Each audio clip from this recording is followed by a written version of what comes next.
নমস্কাৰ মৰমৰ ছাত্ৰ ছাত্ৰীসকল, আজি এই ভিডিঅ'ৰ জৰিয়তে নৱম শ্ৰেণীৰ চেপ্টাৰ 7 ত্ৰিভুজৰ কেইটামান ভেৰি ইম্পৰ্টেণ্ট এমচিকিউ আলোচনা কৰিম।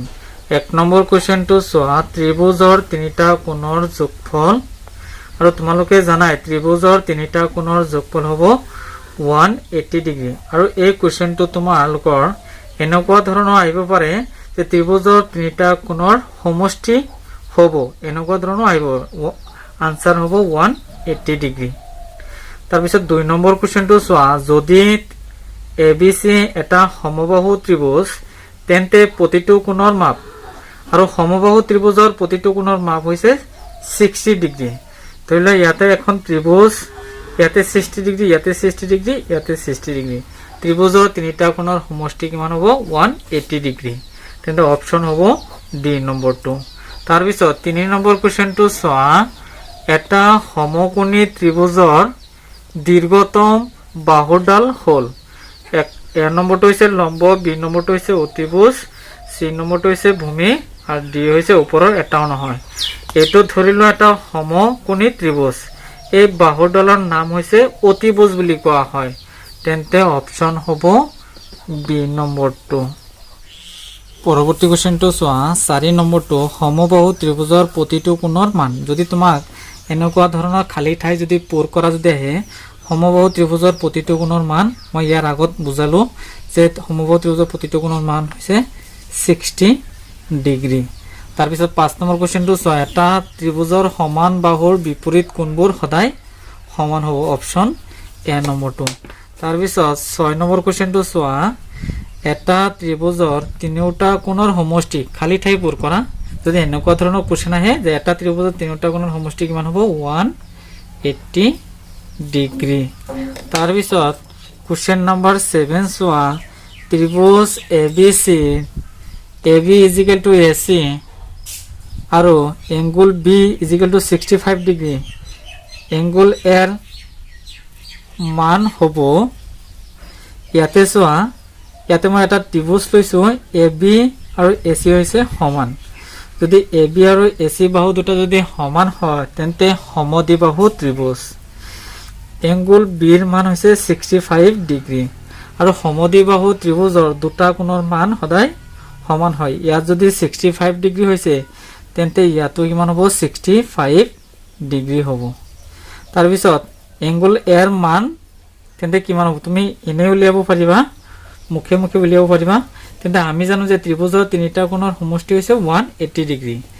Angle A plus angle B plus angle C is equal to কিমান হ'ব? 180 ডিগ্ৰী। তেন্তে এংগুল এৰ মানটো নাই, এংগুল এৰ মান উলিয়াম আমি, প্লাছ এংগুল বিৰ মান হৈছে 65 ডিগ্ৰী প্লাছ এংগুল চিৰ মান হৈছে 65 ডিগ্ৰী ইজিকেল টু কিমান হ'ব? 180 ডিগ্ৰী। তাৰপিছত চোৱা, এংগুল এ এইটো যদি যোগ কৰা কিমান হ'ব? 130 degree is equal to 180 degree. Angle A is equal to 180 minus 130 degree. 180ৰ পৰা 130 বিয়োগ কৰিলে 50 ডিগ্ৰী। তেন্তে এৰ মান হ'ব 50 ডিগ্ৰী, অপশ্যন চি নম্বৰটো। পৰৱৰ্তী কুৱেশ্যনটো চোৱা, তলৰ কোণটো এটা সৰল কোণৰ যোগ, আৰু তোমালোকে জানাই সৰল কোণৰ যোগ হৈছে 180 ডিগ্ৰী। তেন্তে অপশ্যন হ'ব চি নম্বৰটো। আৰু ইয়াৰ মাজতে তোমালোকক এটি বিষয়ে অনুৰোধ কৰোঁ যে মোৰ চেনেলটো ছাবস্ক্ৰাইব কৰি দিবা প্লিজ।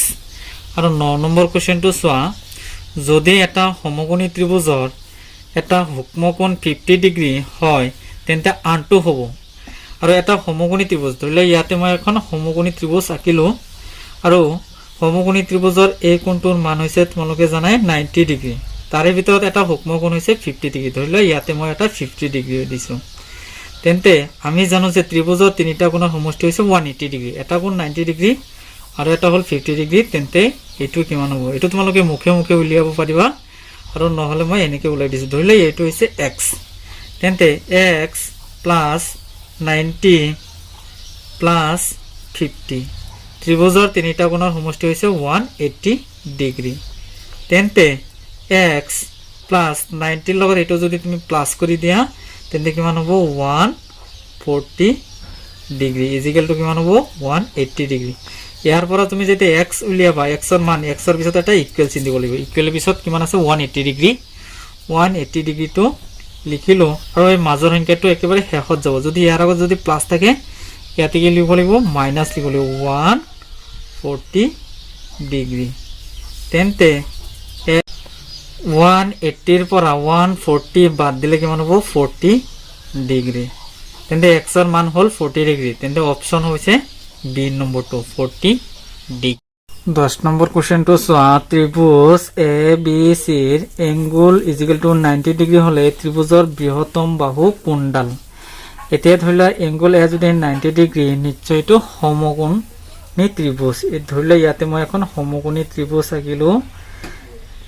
ধৰিলা এইটো হৈছে এ এইটো 90 ডিগ্ৰী এটোৰ নাম যদি এ হয় তেন্তে বি আৰু এটোৰ নাম হ'ব সি আৰু বৃহত্তম বাহু কোনডাল এটো হ'ব বিসি হ'ব তেন্তে আনসার হ'ব বি সি আৰু পৰৱৰ্তী কোশ্চেনটো চোৱা ত্ৰিভুজ পি কিউ আৰ ৰ যদি পি কিউ সমান পি আৰ হয় তেন্তে কোনটো সত্য যদি ত্ৰিভুজ পি কিউ ধৰিলে মই ইয়াতে এখন ত্ৰিভুজ আঁকিছো আৰু পি কিউ আৰ ইউ আৰু পি আৰ এটো হৈছে সমদ্বিবাহু ত্ৰিভুজ আৰু সমদ্বিবাহু ত্ৰিভুজৰ যদি বাহু দুটা যদি সমান হয় তেন্তে কোণ দুটাও সমান হ'ব তেন্তে কিমান হ'ব কিউ ইজিক্যাল টু আৰ তেন্তে কোনটো সত্য Q equal to R option হ'ব সি নম্বৰটো তাৰ পিছত 12 নম্বৰ কোশ্চেনটো চোৱা দুটা ত্ৰিভুজৰ সৰ্বসমতাৰ বিধিৰ সংখ্যা এতিয়া সৰ্বসমতাৰ বিধিৰ সংখ্যা তোমালোকে জানাই এটো হৈছে 4টা অপচন হৈছে সি নম্বৰটো 13 নম্বৰ কোশ্চেনটো চোৱা ত্ৰিভুজৰ যিকোনো দুটা বাহুৰ মধ্যবিন্দু সংযোগী ৰেখাখণ্ড তৃতীয় বাহুৰ এটো আসলতে খালি ঠাই পূৰ কৰা আহিব তোমালোকৰ এটো হ'ব সমান্তৰাল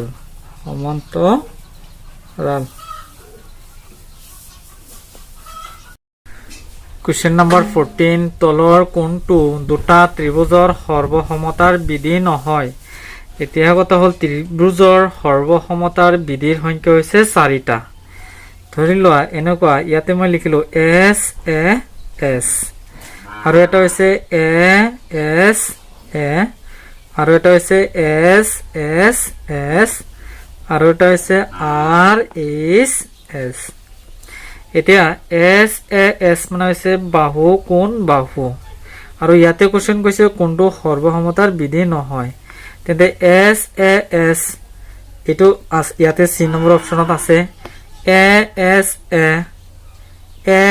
এ এটো ডি নম্বৰ অপচনত আছে এস এস এস ইয়াতে আছে তেনলে এইটো আৰু এইটো যদি আছে তেন্তে কোন এইটোতো নাই তেন্তে এইটো হৈছে সৰ্বসমতাৰ বিধি নহয় অপচন হ'ব বি নম্বৰটো 15 নম্বৰ কোশ্চেনটো তেনেকুৱা তলৰ কোনটো ত্ৰিভুজৰ সৰ্বসমতাৰ শৰ্ত নহয় এতিয়া কথা হৈছে ইয়াতে চোৱা এস এ এস ইয়াতে আছে এ এস আছে আৰু এস এস এস এটো আছে এস এস এ মানে বাহু কোণ এটো নাই তেন্তে এটো সৰ্বসমতাৰ বিধি নহয় তেন্তে অপচন হ'ব সি নম্বৰটো আৰু এনেকুৱা ধৰণৰ প্ৰশ্ন পৰীক্ষাত প্ৰায় আহে আৰু কোশ্চেন নম্বৰ 16 টো চোৱা সমকোণী সমদ্বিবাহু সমান কোণ দুটাৰ প্ৰতিটো মাপ আৰু সমকোণী সমদ্বিবাহু সমান কোণ দুটাৰ প্ৰতিটোৰ মাপ হৈছে 45 ডিগ্ৰী এটা অলপ মনত ৰাখিবা আৰু ভিডিওটো চোৱাৰ পিছত যদি তোমাৰ লাভ হয় তেন্তে এটা সাবস্ক্ৰাইব কৰি দিবা প্লিজ